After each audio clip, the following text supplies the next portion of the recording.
Assalamualaikum warahmatullahi wabarakatuh.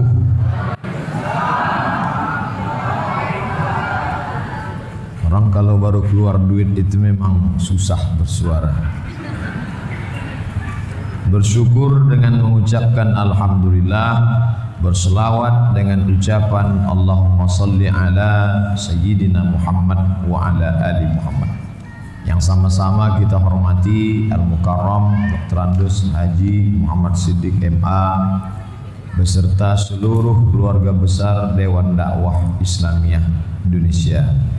Kemudian guru kita Al-Mukarram Al-Ustadz Syuhada Bahri. Hadirin hadirat muslimin muslimat, insyaallah kita semua dimuliakan Allah Subhanahu wa taala. Amin ya rabbal alamin.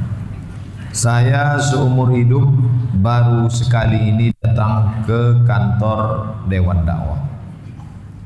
Kesan saya tadi pertama diperkenalkan dengan ustadz-ustadz, tidak ada satupun ustadz-ustadz ini yang pakai sorban.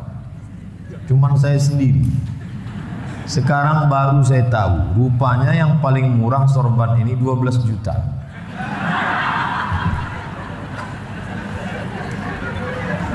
Patutlah mereka tak pakai sorban. Jadi karena saya sudah terlanjur pakai, terpaksalah tulislah nama saya situ 12 juta untuk dai setahun. Tapi untuk akan datang, kalau datang kemari memang saya sudah siap untuk tidak pakai sorban. Yang 6 juta tak pakai sorban. Bapak Ibu yang dimuliakan Allah Subhanahu wa taala. Tadi dikenalkan oleh Al-Mukarram Ustadz Syuhada Bahri. Saya biasanya dikenalkan orang, ini Ustadz kita, Ustadz Somad, S1 Mesir, S2 Maroko. Ini Ustadz kita, dosen UIN Suska. Ini Ustadz kita yang follower Instagramnya 6.200.000.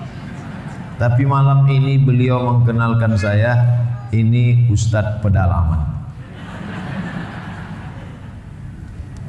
Jadi memang saya berasal dari Ustadz Pedalaman, masuk ke suku terasing, suku Talang Mama, Talang Perigi, Talang Jerinjing, suku Akit, suku Laut, suku Sakai. Itulah yang kami masuk ke dalam. Kemudian ceramah-ceramah ini direkam, diupload di internet. Ada yang suka, ada yang tak suka. Between haters and lovers. Yang tak suka tadi mengejek-ejek, membuli, mengusir. Rupanya kita ini makin diusir makin viral. Nah, itulah asal muasalnya. Lalu kemudian diusir di Bali, diusir di Hong Kong. Ini udah lama tak kena usir. Bapak Ibu yang dimuliakan Allah, jadi kalau sekarang saya di airport, di rumah makan, diajak orang berfoto, barulah saya ingat ucapan Ustadz Syuhada Bahri tadi, seolah-olah beliau ingin mengingatkan Ustadz Somad. Jangan heran kalau orang ajak kau berfoto, karena semua yang keluar dari hutan itu pasti diajak berfoto. Gajah Lampung, monyet Kalimantan. Baru saya paham sekarang. Memang orang-orang yang tajam firasatnya mengena kata-katanya. Ittaqu firasatal mu'min. Takutlah kamu firasat orang yang beriman. Fa innahu yanzuru binurillah. Dia memandang dengan pandangan Allah Subhanahu wa taala. Saya diberikan judul mengambil hikmah dari perjalanan haji wada. Lama ceramah tidak berubah, tetap 60 menit. Sesuai yang tertulis di botol 600 ml. Walaupun dikasih teh manis tetap tambah. Pertama, bahwa ada satu ibadah dalam Islam, ibadah itu mesti punya duit. Ada ibadah itu pakai tenaga saja, salat tahajud. Ada ibadah itu pakai air liur, baca Quran. Ada ibadah itu tak pakai air liur, tak pakai tenaga. Yang penting tahan aja, puasa. Tapi yang satu ini mesti pakai duit. Itulah dia haji. Dan orang yang beribadah pakai duit ini balasannya cash. Wal hajjul mabrur laisa lahu jaza illal jannah. Orang yang haji mabrur balasannya langsung disebutkan dalam hadis surga. Mudah-mudahan pertemuan Bapak Ibu jamaah haji ini adalah pertemuan para penghuni surga insyaallah. Tapi kalau kita lihat dalam perjalanan Nabi, hajinya hanya sekali saja. Seumur hidup Nabi hanya sekali. Itulah dia haji wada. Haji yang terakhir, yang pertama dan penutup. 2 bulan setelah itu dia meninggal dunia. Haji bulan Zulhijjah, 10 Zulhijjah, 11, 12, 13 Tasyrik, meninggal 12 Rabiul Awal. Zulhijjah 10 hari, Muharram, Safar, Rabiul Awal, lebih kurang 2 bulan meninggal. Tak ada lagi haji setelah itu. Pelajaran pertama yang dapat diambil, hai orang beriman, carilah duit banyak-banyak, pergilah haji sekali saja. Bapak Ibu yang sudah nyetor ONH untuk berangkat haji kedua, ketiga 30 juta, besok pagi tarik duit itu balik, masukkan ke program dakwah pedalaman. Itu apalagi pergi haji. Yang sudah setor ONH plus 100 juta cukup sekali haji. Yang haji 2-3 kali. Karena haji hanya sekali saja. Ini kadang banyak juga yang pergi haji ini yang pertama dulu kurang puas Pak Ustadz. Bukan kurang puas ibadahnya, shoppingnya. Ceret kuning belum dibeli, tempat celak belum, tasbih permata belum. Bapak Ibu jangan lupa, entah siapa yang menyusunnya di Makkah itu saya tak tahu. Ini hotel, ini masjid. Antara hotel dan masjid pasar. Sehingga orang sekali ke masjid 2 kali ke pasar. Ini hotel, ini masjid. Pergi pulang ke masjid berapa kali? Sekali. Ke pasar 2 kali. Oleh sebab itu maka pergilah haji sekali saja. Umrah Pak Ustadz, ini saya serba salah cerita umrah. Mau saya minimalisir umrah, sementara di hadapan saya ustadz-ustadz gaib umrah. Saya sendiri pun bawa umrah. Tapi saya umrah setahun sekali. Karena memang Nabi umrah seumur hidup 4 kali. Umrah tahun ke-6, umrah Hudaybiyah. Umrah tahun ke-7, umrah qadha. Umrah tahun ke-8, itulah Fatu Makkah. Umrah tahun ke-10, haji wada. 4 kali cuman dia umrah. Jadi Bapak Ibu yang sudah umrah 4 kali, yang kelima tak usah jadi berangkat, duit itu masukkan lagi ke dakwah pedalaman. Apa maknanya? Bahwa beribadah itu merasakan nikmatnya sama antara mengeluarkan duit untuk ke Makkah dengan mengeluarkan duit untuk dakwah suku pedalaman. Kalau sama rasanya berarti sudah menikmati ibadah. Saya Pak Ustadz waktu mengeluarkan 30 ke Makkah nikmat. Tapi waktu 30 untuk suku pedalaman sakit saya. Nanti belum terasanya lagi ibadah itu. Karena ada embel-embel yang ke suku pedalaman tadi masuk 30 hilang, tak nampak kesannya. Kalau yang ke sana tadi naik pesawat bolak-balik, tinggal di hotel, bisa pula selfie sama pramugari. Bagi bapak-bapak yang bininya tak ikut. Oleh sebab itu maka ini yang pertama, bahwa carilah duit. Ada satu kabupaten di Riau. Riau itu 12 kabupaten kota. Salah satu kabupaten miskin susah. Bupatinya ngomong ke saya, menurut survei ekonomi lembaga survei Ustadz, ini kabupaten kami termiskin, tersusah, termelarat. Tapi jamaah hajinya terbanyak. Kenapa bisa begitu? Karena setiap mereka bertanam kelapa, bertanam karet, bertanam padi, bertanam sawit, niat di awal berangkat haji. Waktu menanamkan, menugal bibit padi itu berangkat haji. Di kampung lain enggak kawin lagi. Bukan saya mengatakan kawin lagi itu salah. Tidak salah kan Bu? Tapi ini ada niat untuk berangkat haji. Maka adik-adikku yang belum berangkat haji, PNS kalian, ASN, pegawai BUMN, langkahkan kaki besok pagi berangkat. Bismillahirrahmanirrahim, la haula wala quwata illa billah. Aku kerja mau berangkat haji. Harus ada niat. Ini sekarang banyak orang, kamu belum haji, belum Pak Ustaz, ada niat, saya serahkan sama Allah aja Ustaz. Ya tak bisa.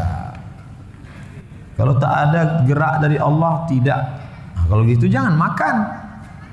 Ketika haji dia katakan kalau tak ada gerak Allah. Tapi makan siang tak ada dia bercakap macam itu. Mestinya kalau orang konsisten haji bicara gitu, makan pun jangan bergerak. Kau sudah makan, belum ada gerak dari Allah. Kenapa waktu haji mengatakan gerak Allah, kenapa ketika giliran makan bergerak sendiri? Berarti tak betul cara berpikirnya. Oleh sebab itu maka ini poin yang pertama, bahwa ada satu ibadah besar bernama haji. Umat Islam mesti mapan ekonomi. Kalau tidak mapan ekonominya, batal ayat. Walillahi 'alan nasi hajjul baiti man istata'a ilaihi sabila. Kita menjadi orang Indonesia, ini bukan permintaan kita. Tak pernah di antara kita ini yang request dulu minta kepada Allah waktu Allah meniupkan ruh melalui malaikat, wa nafakha fihi ruh, ditiupkan ruh. Apa ada di antara bapak ibu yang hadir ini request, aku mau jadi orang Indonesia? Ada? Tak ada. Kita ditakdirkan menjadi orang yang paling jauh. India masih dekat, Pakistan lebih dekat, Irak dekat, tapi kita disebut dengan Indonesia. Nesia artinya pulau, Indo artinya India. Indonesia pulau-pulau kecil di balik India. Saking kan jauhnya kita. Pulau-pulau kecil di balik India. Makanya orang Arab menyebut kita Al-Juzur Al-Hindiyah. Pulau-pulau kecil di balik India. Kita paling ujung. Tapi yang masuk surga boleh jadi kita lebih dulu. Itu cara menyenangkan hati orang yang ngantri paling ujung. Karena tidak ada jamin, Nabi menjamin bahwa kamu akan masuk surga belakangan karena belakangan masuk Islam. Tidak. Karena Nabi pernah melihat kita ketika sahabat di perang Uhud patah, berdarah gigi, menetes darah. Apa kata sahabat? Berdoalah ya Rasulullah, engkau punya satu doa mustajab. Nabi Musa sudah memanjatkan doa itu rata musuh-musuh Allah, tenggelam Fir'aun. Kalau kau doa ini sekali ini mati mereka semua. Kata Nabi tidak. Syafa'atan li ummati, untuk syafaat bagi umatku yang akan datang belakangan. Mereka itu ikhwani, kami itu ya Rasulullah. Enggak, antum ashabi, kalian sahabatku. Yang mereka itu adalah ikhwani. Siapa itu ya Rasulullah? Amanu bi walam yarawni. Mereka beriman kepadaku tapi tak pernah melihat aku. Mudah-mudahan kita itu insyaallah. Tak pernah kita lihat dia. Tak pernah kita lihat bagaimana bentuknya. Jangankan melihat nyata, mimpi aja susah. Tapi kita percaya kepada dia. Mau keluar duit untuk dia. Berjuang harta, tenaga dan nyawa untuk dia. Itulah yang sudah didoakan Nabi 1500 tahun yang lalu. Ini poin yang pertama. Yang kedua, dalam ibadah haji tak sama macam solat. Solat tak ada tempat berniat, puasa tak ada tempat berniat, zakat tak ada tempat berniat. Di mana saja bapak ibu berniat sah. Tapi haji tak bisa. Datang dari atas, tempat berniatnya Zulhulaifah. Datang dari samping, tempat berniatnya Zatu Irqin. Datang dari agak bawah, tempat berniatnya Qarnul Manazil. Datang dari arah bawah Yaman, tempat berniatnya Lamlam. Lewat tempat berniat, lewat miqat, berarti sudah melanggar wajib haji, wajib umrah, maka kena bayar dam. Ini poin yang kedua tentang urgensi pentingnya niat. Ustadz Al-Mukarram, guru kita Ustadz Syuhada Bahri, menyebutkan beberapa titik perbedaan di awal tausiah beliau antara beliau dengan saya. Beliau masih istiqomah pakai sendal untuk menunjukkan bahwa dia dai pedalaman. Saya karena sudah mulai ke kota pakai sepatu. Beliau katakan celana beliau pendek karena takut kecipratan air. Karena beliau tetap di air sesuai dengan nama beliau, Syuhada Bahri. Bahri itu artinya air. Sedangkan saya sudah mulai naik ke daratan, makanya panjang kaki celana. Beliau berjenggot, saya tidak. Banyak titik perbedaan kami, tapi yang menyatukan kami adalah pada satu, innamal a'malu binniyat. Niat itulah yang menghidupkan Dr. Muhammad Nasir. Beliau tidak pernah membawa bendera besar Persis. Buya Hamka tak membawa bendera besar Muhammadiyah. Ketika mengajar di Masjid Al-Azhar, justru yang dibukanya bukan kajian tafsir, tapi kajian tasawuf modern. Dia ingin merangkul, bukan memukul. Dia ingin mengajak, bukan mengejek. Itulah yang ditulis oleh Syekhul Azhar, Profesor Dr. Syekh Abdul Alim Mahmud dalam bukunya Alhamdulillah Hazihi Hayati. Buku itu dia tulis ketika mau berceramah di India. Dari Kairo ke New Delhi, sempat dia menulis satu buku autobiografi berjudul Alhamdulillah Hazihi Hayati. Kata dia, dalam Islam ada aliran rasionalis Mu'tazilah, ada aliran Nassiyun tekstualis, ada aliran Irfaniyun karangan Sufi yang mengandalkan intuisi. Tiga aliran yang tak pernah bersatu: rasionalis, akliyun, Nassiyun, tekstualis, Irfaniyun yang mengandalkan ilham, intuisi, sixth sense. Tapi ketiga kelompok ini akan disatukan oleh satu titik. Apa dia? Mukhlishina lahuddin, ketulusan, keikhlasan niat. Saya kira itulah yang membuat saya dan sahabat-sahabat dari Dewan Dakwah bisa bersama. Walaupun dalam fikih mungkin kami berbeda. Saya kalau sholat bismillah saya jahar, sahabat-sahabat bismillahnya mungkin sir, atau bahkan mungkin tak pakai bismillah sama sekali. Tapi kami masih tetap sama-sama sholat. Antara pakai sendal dengan pakai sepatu tidak perlu dipermasalahkan. Yang penting masih sama-sama pakai alas kaki. Antara bercelana di atas mata kaki dengan yang tertutup mata kaki, kami tak pernah kelahi. Yang penting kami masih sama-sama pakai celana. Ada substansi, ada usul, ada furu'. Itulah yang membuat kami masih tetap bisa bersama. Dan haji mengajarkan kita mukhlishina lahuddin. Titik besar itu yang kita lihat. Makanya pertanyaan Ustadz Syuhada Bahri ke saya, yang ditanya beliau adalah, di mana Ustadz dulu posisinya? Oh, saya di suku Talang Mama di Kabupaten Indragiri Hulu. Ternyata beliau dulu masuk ke suku Akit di Meranti. Tempatnya jauh, bedanya Talang Mama ke kanan, suku Akit Meranti di kiri. Meranti dari 3 pulau, Merbau, Rangsang, Tebing Tinggi, disatukan menjadi satu. Suku-suku pedalaman ini yang menjadi titik poin kita pada titik mukhlishina lahuddin. 3. Saya selalu berceramah pakai poin-poin supaya nampak lebih ilmiah dan berilmu. Dan juga untuk memudahkan wartawan-wartawan, intel-intel yang ingin mencari apa isi ceramahnya. Kadang mereka kan tugasnya dari kantor berat, simpulkan apa ceramah dia. Kalau ceramah saya terlalu tinggi, kasihan juga mereka payah menyimpulkan. Jadi dengan ini mudah dia menyimpulkan, sehingga nanti melapor ke atasan tak terlalu susah. Meringankan beban orang itu dapat pahala. Dua dia dapat, tugasnya selesai dan bisa merangkum ceramah. Yang ketiga, bahwa setelah sampai di kota Makkah Al-Mukarramah, ibadah yang pertama dilakukan adalah tawaf. Dan tawaf itu tak pernah putus kecuali hanya pada sholat fardu.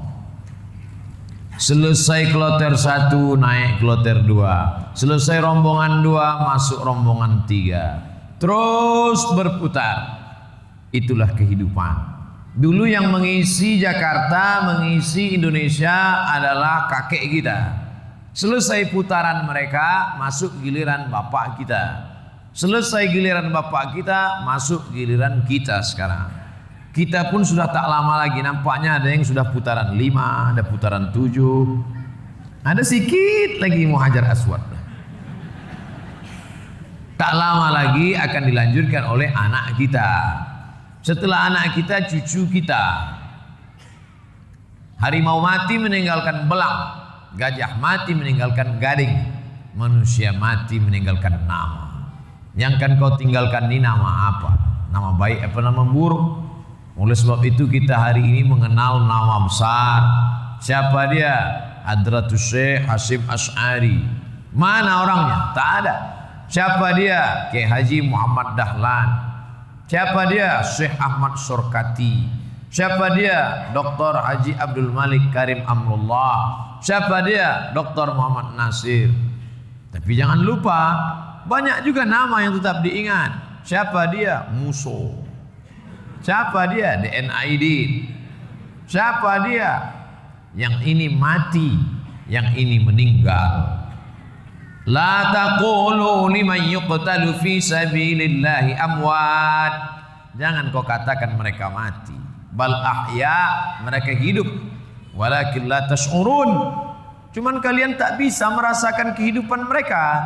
Dalam ayat lain dikatakan, inda rabbihim yurzaqun. Mereka sebetulnya mendapat rezeki setiap hari. Inda rabbihim, di sisi Rabb mereka. Oleh sebab itu, tawaf mengajarkan kita tentang filosofi hidup, berawal dari Hajar Aswad, diakhiri juga di Hajar Aswad. Tolong Bapak Ibu yang kemarin memulainya dari Rukun Yamani, itu hajinya tak sah. Jamaah itu sendiri ngaku, Ustaz, waktu saya raba-raba kenapa tak ada Hajar Aswadnya dan sunyi? Itu Rukun Yamani. Salah dia, ditengoknya orang berkerumun dipegangnya. Salah memulai start tawaf, dan salah juga finishnya. Yakinkan engkau memulai dari Hajar Aswad, putar ke kiri, jangan melawan arus. Melawan berarti mati, dan tak boleh berhenti. Berhenti juga mati. Berhenti berkayuh berarti hanyut. Berhenti tawaf berarti akan terinjak-injak. Iya kalau yang rombongan di belakang dari Ciamis. Kalau dari Afrika, dilangkahi aja kita pingsan. Oleh sebab itu maka yang bisa bertahan dalam tawaf ini adalah yang bergerak, walaupun geraknya pelan. Subhanallah walhamdulillah wa la ilaha illallah wallahu akbar subhanallah walhamdulillah. Tapi ada satu titik doa mulai berubah. Ketika sudah mengakhiri finish, maka tidak lagi kau katakan subhanallah walhamdulillah wa la ilah, tapi berubah doa, Rabbana atina fid dunya hasanah wa fil akhirati hasanah, dan puncak dari kehidupan adalah waqina azabannar. Dibenarkan oleh pengakuan dokter dari rumah sakit yang hadisnya sanadnya bersambung. Langsung kita dengar malam ini dari Al-Mukarram Ustadz Suhada Bahri.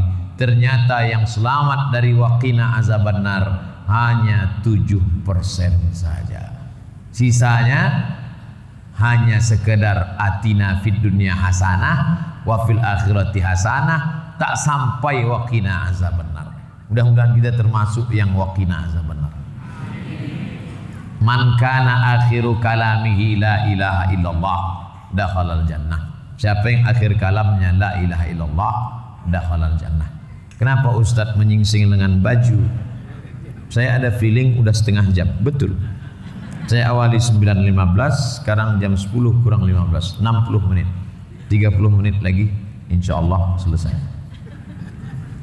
Salah satu yang membuat hidup ini menjadi nikmat, kita tidak tahu berakhirnya kapan. Coba bayangkan Bapak Ibu kalau tahu akhirnya kapan. Mungkin tak datang malam ini. Kenapa tak datang? Saya berzikir aja tak sempat lagi, takut mati. Tapi malam ini tetap datang. Tapi ceramah tak bisa begitu. Ceramah harus tahu berakhirnya kapan.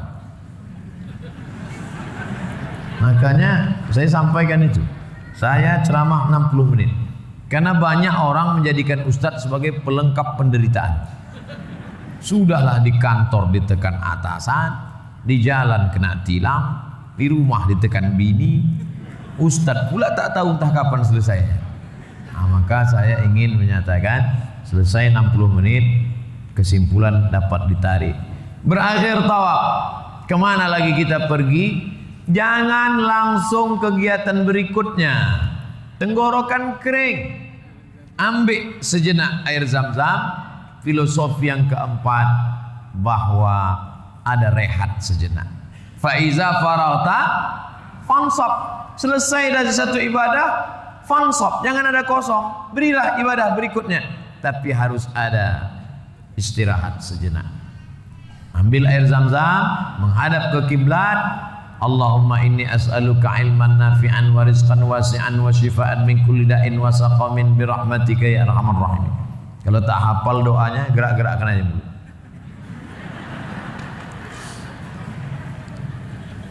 Kalau kawan bertanya, apa yang kau baca tadi? Terserah aku lah, mulut-mulut aku apa kau tanya.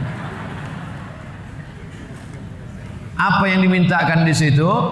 Ilman nafi'an wa rizqan wasi'an wa shifaan. Yang pertama ilmu dulu. Tak ada gunanya amal banyak, ilmu tak betul. Ilmu pokok pangkal. Makanya Imam Al-Bukhari lebih dulu mengawali kitabul ilm.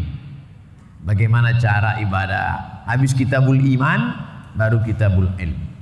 Tak ada guna beriman kalau tak berilmu, karena ibadah batal. Batal kalau tidak tepat ilmunya. Lalu kemudian rizqan wasi'an. Setelah ilmunya benar, rezekinya terbuka.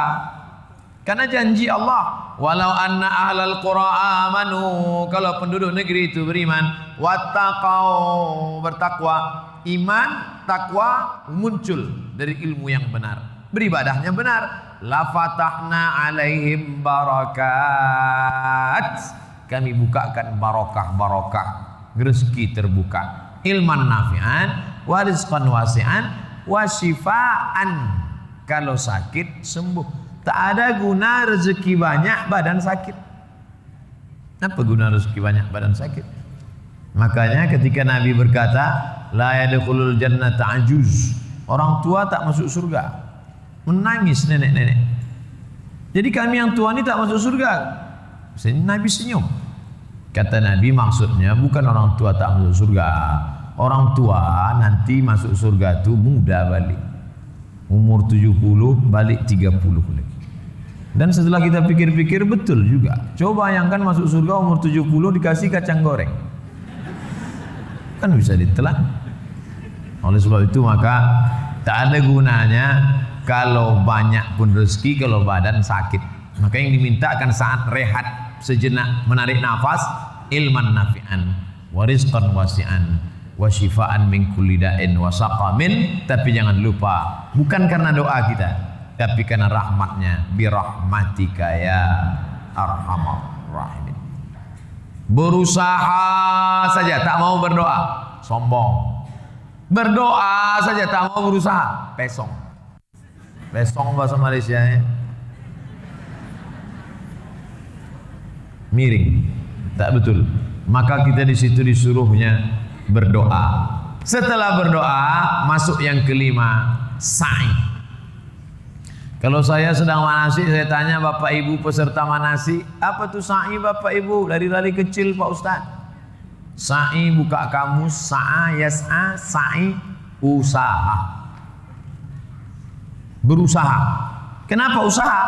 Karena ada perempuan yang solehah, istri dari suami yang soleh, anaknya juga laki-laki yang soleh.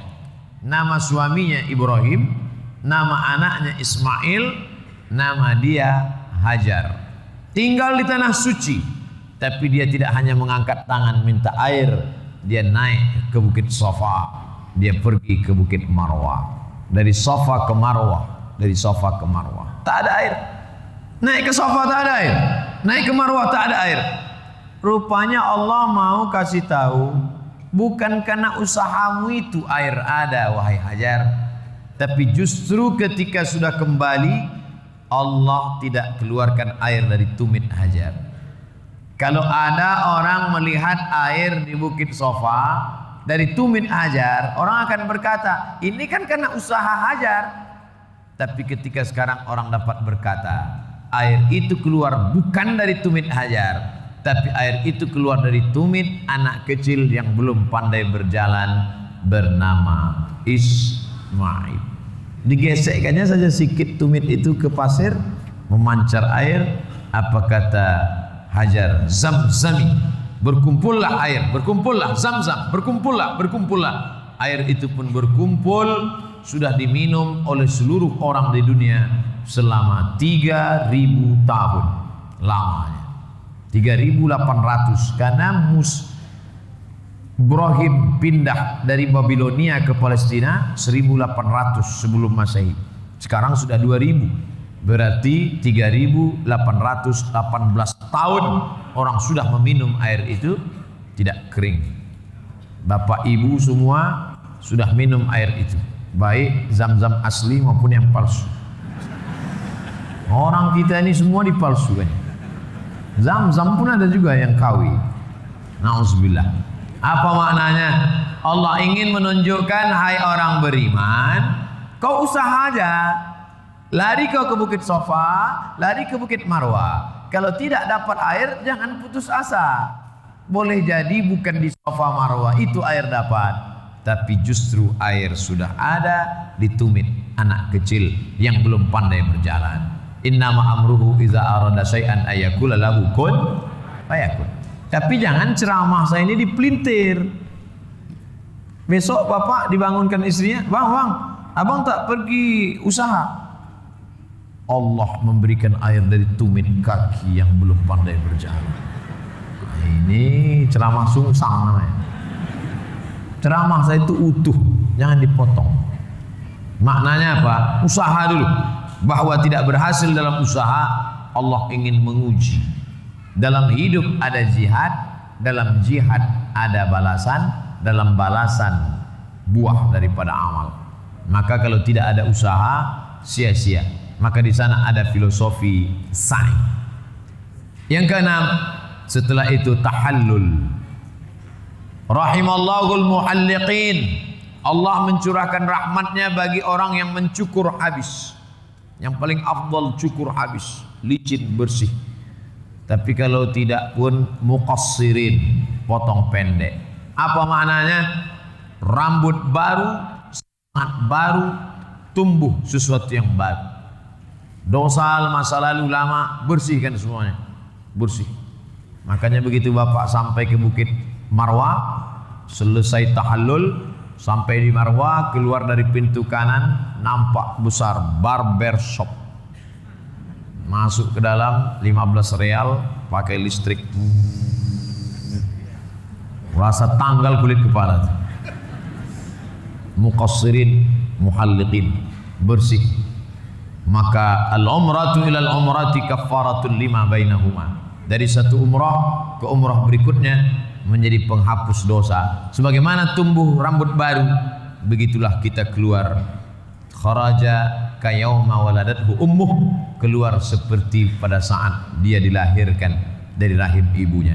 Lahir dari rahim ibu, cukur rambut, semangat baru, karena anak yang baru lahir itu kullu mauludin murtahanun biaqiqatihi, setiap anak yang lahir tergadai karena akikahnya.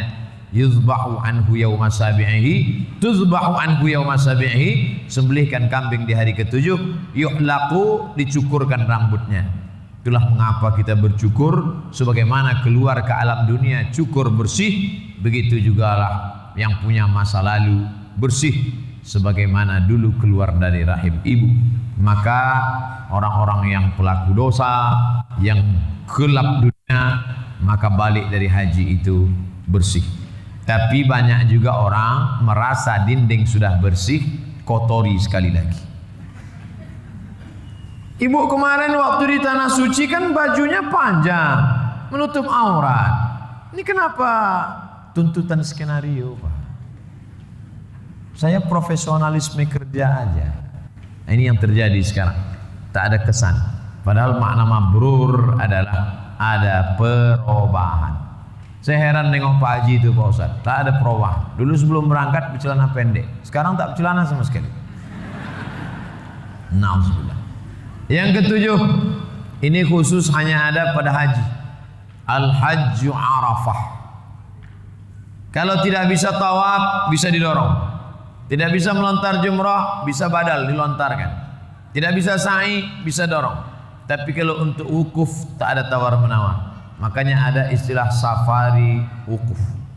Walaupun 15 menit dibawa ke tengah panas di padang Arafah, buka kap ambulan, habis itu tutup, bawa balik. Al-Hajju Arafah, karena haji di padang Arafah. Disitulah pesan-pesan haji wada disampaikan Sayyidina Maulana Muhammad sallallahu alaihi wasallam. Di antara pesan itu pesan dakwah. Itulah yang diamalkan oleh para sahabat. Makanya Anas bin Malik tidak meninggal di Madinah. Anas bin Malik meninggalnya di Basrah, Irak. Punya murid Al-Hasan Al-Basri. Bilal bin Abi Rawah meninggal di Syam.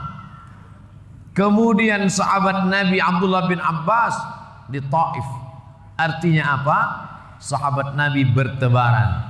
Bahkan sahabat Nabi Uqbah sampai ke Maroko. Sahabat Nabi meninggal di Aljazair, di Tunisia, Afrika Utara. Artinya apa? Sahabat bertebaran. Ketika pemerintahan Umar bin Khattab, terjadi konflik di Azerbaijan yang membawa itu sahabat Nabi bernama Huzaifah ibnul Yaman. Azerbaijan sekarang perbatasan dengan Qazwain, Caspian Sea, Laut Hitam, di dekat Moskow. Artinya pada zaman sahabat Nabi itu sudah sampai di sebelah baratnya ke Maghribi, Maroko sekarang, di sebelah timurnya sudah sampai ke Rusia. Dari timur ke Rusia, bayangkan itu dari Rusia sampai pula mereka ke Spanyol, Andalusia. Sahabat tidak nongkrong di Taman Raudhah. Padahal kalau mereka mau sekedar masuk surga, ma baina baiti wa mimbari raudhatun min riyadil jannah. Antara kamarku dan mimbarku ada satu taman surga. Kenapa mereka tidak di situ saja? Salat tahajud, salat witir, salat duha, salat tahajud, salat witir, salat duha, zikir, baca Quran, mati. Tapi tidak itu yang dilakukan sahabat. Kebalikan dengan orang sekarang. Ada duit, pergi ke Makkah. Terus berlama-lama di situ. Tidak salah, perbuatan itu baik. Tapi meninggalkan orang di suku Akit, suku Talang Mama, suku Sakai, suku Anak Dalam, suku Kubu. Alhamdulillah, lahir Ustadz Fadlan Garamatan, berdakwah nun di Fak-Fak, Papua. Hadir dai-dai pedalaman. Dan inilah filosofi pesan dari Haji Wada. Saya dari Pekanbaru, ibu kota provinsi, 5 jam naik jalan darat. Mobil tinggalkan, naik sampan masuk ke dalam 7 jam. Sampai saya cuma nginap 2 malam, habis itu saya pulang lagi ke Pekanbaru. Setahun saya cuma 2 kali masuk. Bulan Februari, bulan Agustus. Disangka orang saya sering ke sana karena videonya banyak di YouTube. Lalu yang menetap di dalam itu siapa? Inilah dai-dai yang dikirim oleh Dewan Dakwah Islamiyah. Dari mana Ustaz tahu? Saya ketemu mereka di dalam. Kalian dari mana? Kami dari Dewan Dakwah Ustaz. Siapa yang mengutus kalian kemari? Dewan Dakwah. Cuman saya tak tahu bahwa mereka dapat 1 juta sebulan. Tak saya tanya waktu itu. Baru malam ini saya tahu. Rupanya 12 juta itu untuk setahun. Bapak Ibu carilah siapa yang mau ditempatkan di dalam 7 jam naik sampan, 12 jam jalan darat, cuman dikasih 1 juta. Dan rupanya mereka banyak yang makannya habis duit itu hanya untuk ongkos. Masuk ke dalam naik sampan 800.000, tinggal 200. Masya Allah. Jadi kalau ada yang kasihan, kasihlah lebih lagi. Itulah yang kerja mereka di dalam bertahun-tahun. Dan yang ilmu dakwah itu langsung aplikatif. Sekolah tinggi ilmu dakwah Dr. Muhammad Nasir tidak memberi ijazah sebelum anak-anak ini setahun di dalam. Baru mereka diberi ijazah. Jadi bapak-bapak rektor seluruh Indonesia, robahlah KKN yang 2 bulan itu supaya ikut. Kalau malu ngikut nggak usah sebutkan, berdasarkan riset dah apa-apalah. Yang penting jangan lagi 2 bulan. Dilepas mahasiswa-mahasiswi 2 bulan di kampung. Sampai di situ main poli, main gitar, main poli, main gitar, balik hamil.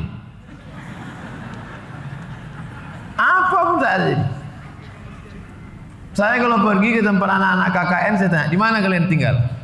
Satu rumah apa tidak? Ini laki-laki perempuan. Sampai ke masjid hanya membuat plak. Solatlah ke masjid. Mereka tak solat. KKN Universitas An. Kalau memang betul kita mau serius anak-anak ini, tinggalkan dia di dalam 1 tahun. Seluruh fakultas. Di situ nanti mau kerjasama. Yang fakultas dakwah memang betul-betul bisa dia mengurus saudara yang ada di suku Akid, suku Talang Mama, suku Talang Perigi, suku Anak Dalam, suku Sakai, suku macam-macam di dalam berdakwah dalam.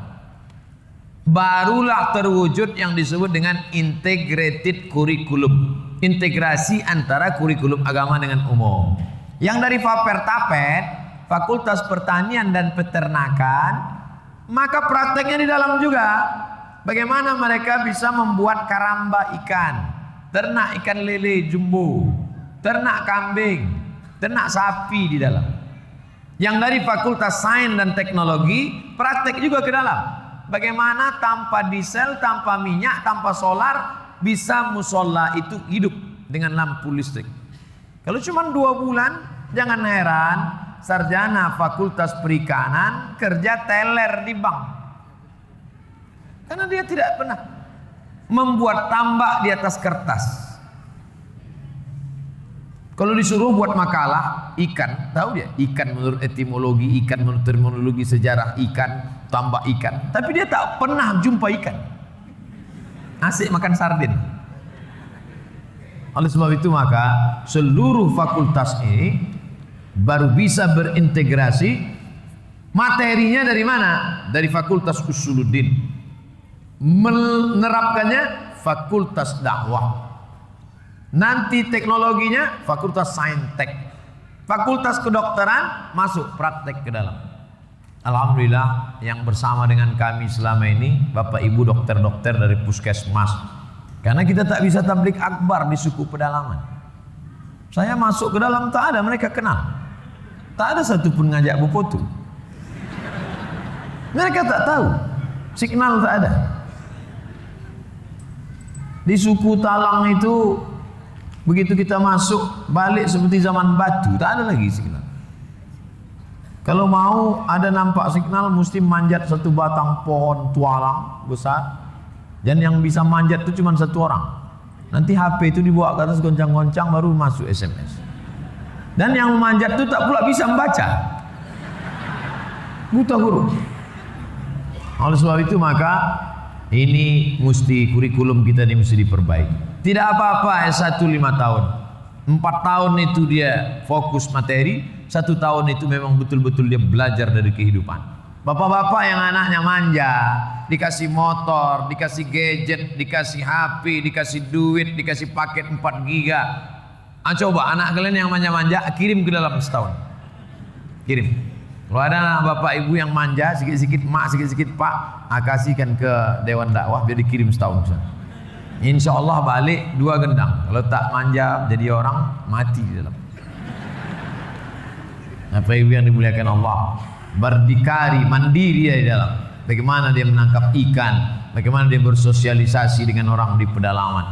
Inilah pesan dakwah. Makanya dalam Islam diajarkan kuntum khaira ummah, kalian umat terbaik. Kalian umat terbaik bukan karena ke Makkah setahun 2 kali. Kalian umat terbaik bukan karena kalian hebat dalam hal tahajud.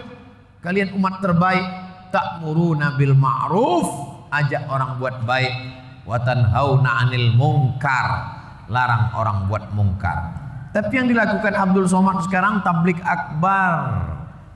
Tablik akbar di depan gubernur, tablik akbar di depan bupati, tablik akbar di depan orang baik-baik.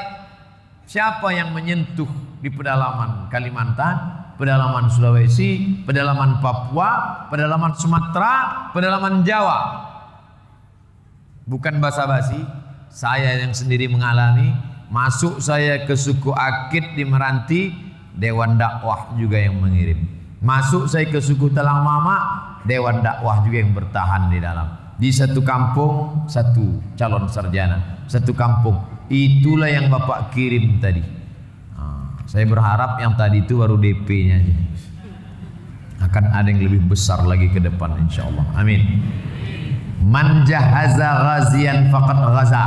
Siapa yang menyiapkan alat-alat jihad, dia dapat pahala jihad. Bapak Ibu tak masuk ke dalam, tak merasakan bagaimana sakitnya, tapi pahalanya Bapak Ibu dapat seperti yang dialami Utsman bin Affan. Utsman tidak ikut perang Badar karena istrinya sakit, tapi kata Nabi dia dapat pahalanya. Kenapa? Karena dia ikut menyumbang, membeli baju besi, tombak, panah dan kuda. Begitu juga dengan Bapak Ibu. 12 juta yang Bapak Ibu belikan tadi untuk setahun satu orang dai, itu sudah 3 kali Ustaz sebut 12 ini. Kenapa itu? Kebetulan saya ngasih yang 12 tadi. Yang 100 yang besar-besar tadi itu mereka nanti masuk surganya VVIP insyaallah. Bapak Ibu yang dimuliakan Allah Subhanahu wa taala, ini poin yang ke-7.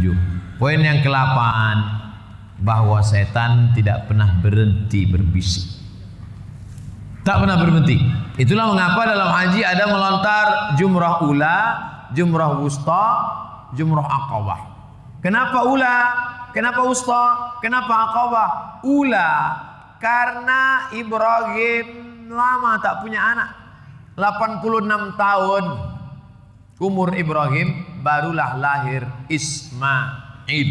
Buka dalam kitab tafsir Al-Quranil Azim Imam Abul Fida Ismail Ibnu Katsir. 86 tahun Pak. Makanya kalau ada orang sekarang, Ustaz saya belum punya anak, dah berapa lama menikah? Baru 2 tahun. Oh, Nabi Ibrahim 86. Setelah 99 tahun, 13 tahun sesudah umur Ismail, baru lahir pula Ishak. Apa maknanya? Bahwa anak yang paling dicinta, disayang, itulah yang diminta Allah Subhanahu wa taala. Dan setan datang berbisik, tapi Ibrahim lolos karena dia lontar. Tapi jumrah ada lagi wusta. Siapa dia? Istri. Itu yang ingin disampaikan oleh Al-Mukarram Ustaz. Saya, kata Ustaz tadi, saya dan istri saya sudah setuju. Apa yang tersirat di sana? Kadang bapak sudah mau, tapi kata ibu tuh HP kita jadul Pak. Ini, oleh sebab itu siapkan 7 batu untuk melontar jumrah wusta. Yang ketiga, jumrah aqabah. Kenapa begitu? Anak. Tapi apa kata Ismail waktu itu? Ya abati, wahai ayahku, if'al ma tu'mar, laksanakan apa yang diperintahkan Allah. Satajiduni insyaallahu minas sabirin. Insyaallah kau dapati aku orang yang sabar ya. Ula, wusta, aqabah. Bapak Ibu ingat tak selesai melontar jumrah, Itu di bawah batu itu ada piringan besar untuk mengawal supaya batu tidak keluar. Ketika kita lihat ternyata yang di bawah tempat melontar bukan cuma batu, payung, senter, sendal. Betapa orang yang melentar setan dalam keadaan kesetanan. Yang diajarkan Nabi sunnah batu sebesar ujung kelingking. Tapi saking marahnya dengan setan, senternya dia lemparkan. Gara-gara kau lah aku dulu buat dosa. Gara-gara kau payungnya, senternya, tasnya, ada tas di dalam. Jamaah haji Indonesia ada tas. Tapi setelah kembali ke kampung halaman, kembali berteman dengan setan. Setan itu pun heran. Dulu kau melontar aku sampai ke setanan. Sekarang kau ingin mengajak lagi melanjutkan MOU ini, Memorandum of Understanding between you and setan. Oleh sebab itu maka saya yakin dan percaya yang sudah memberikan tadi ikhlas lillahi ta'ala, tapi ke depan setan akan tetap berbisik. La'uwiyannahum, aku akan goda mereka. La'aqudanna lahum siratakal mustaqim, aku akan bengkokkan jalanmu yang lurus. Sampai kapan? Madamat arwahuhum fi ajsadihim, selama roh bersemayam di dalam jasad, dia tak berhenti berbisik. Allazi waswisu fi sudurin nas. Nanti kalau kau nyumbang untuk dai ini kau susah. Nanti kalau kau berikan ini, anakmu kan belum sekolah. Nanti kalau kau berikan ini kan bisa liburan jalan-jalan ke Bali. Ini kan bisa beli baru. Bapak Ibu yang dimuliakan Allah, apa doa malaikat kepada Bapak Ibu yang bersedekah tadi? Allahumma, hadis riwayat Sahih Bukhari, Allahumma ati munfiqan khalafa, ya Allah berilah ganti kepada mereka yang berinfak tadi. Yang tak berinfak tadi, apakah malaikat diam? Itulah adilnya Allah. Dikirim Allah juga satu malaikat.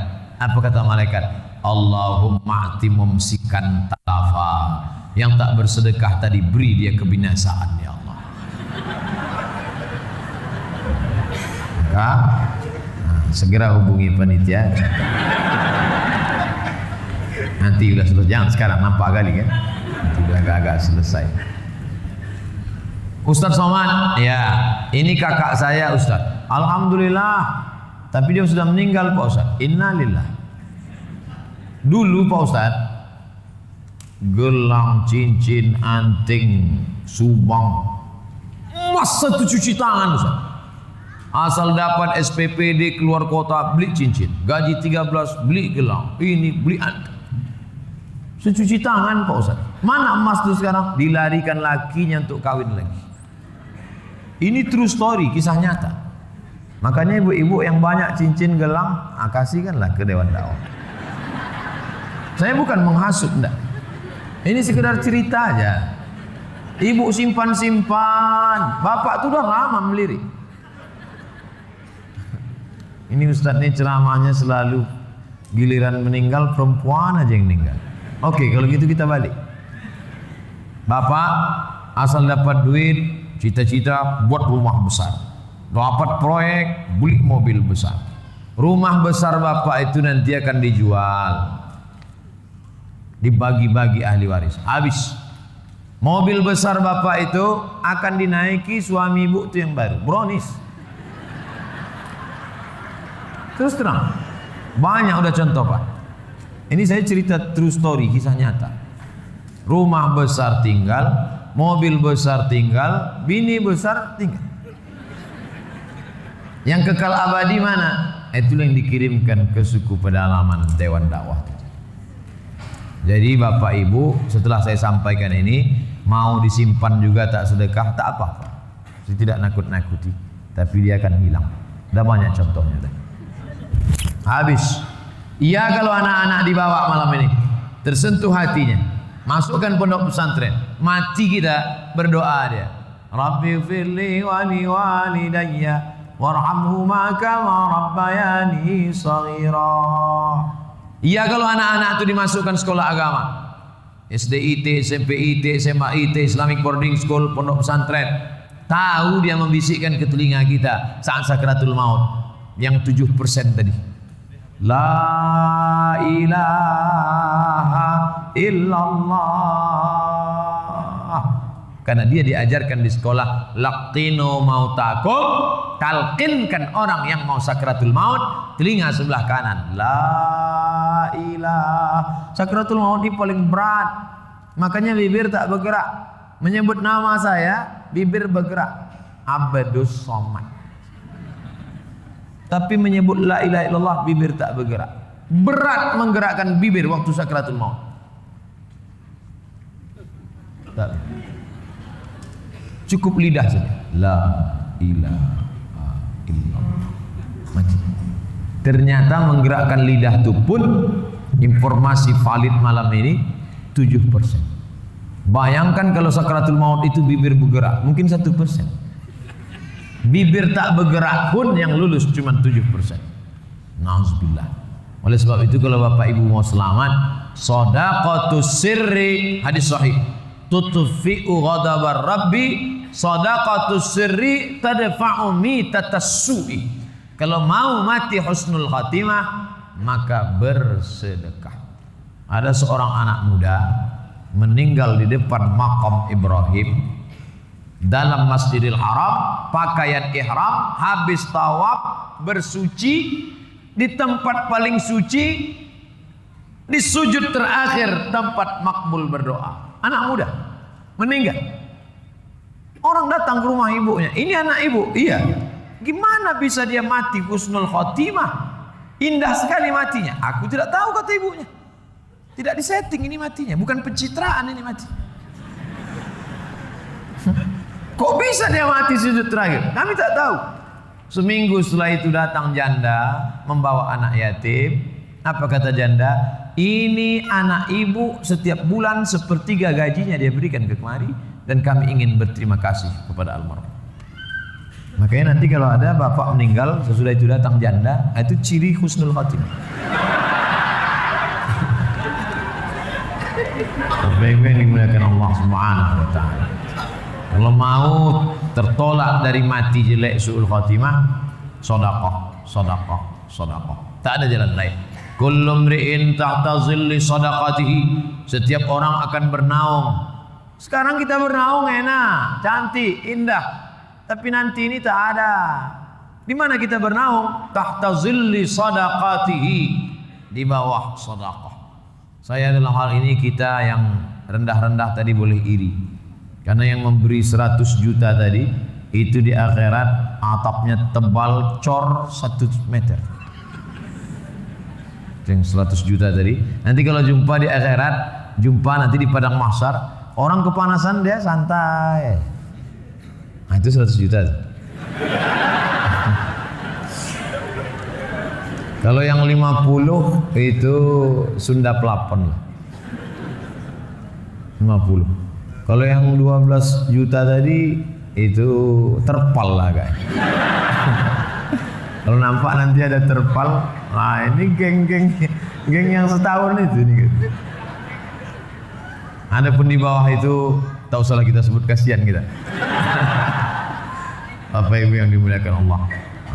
Yang udah mulai agak-agak terpikir, terbuka pintu hati, tak usah malu-malu, datangi aja panitia. Masih dibuka lagi. Sebelum masuk dalam yang 93% mati su'ul khotimah. Yang terakhir, yang ke-9. Poin terakhir 9. Innallaha watir yuhibbul witra. Allah Maha ganjil, suka kepada yang ganjil-ganjil. Saya tutup dengan 9 karena waktu pun sudah sampai jam 10.15. Apa makna yang terakhir? Bahwa haji ini adalah satu ibadah yang memerlukan 3: transportasi jarak jauh, akomodasi tempat tinggal, konsumsi makan.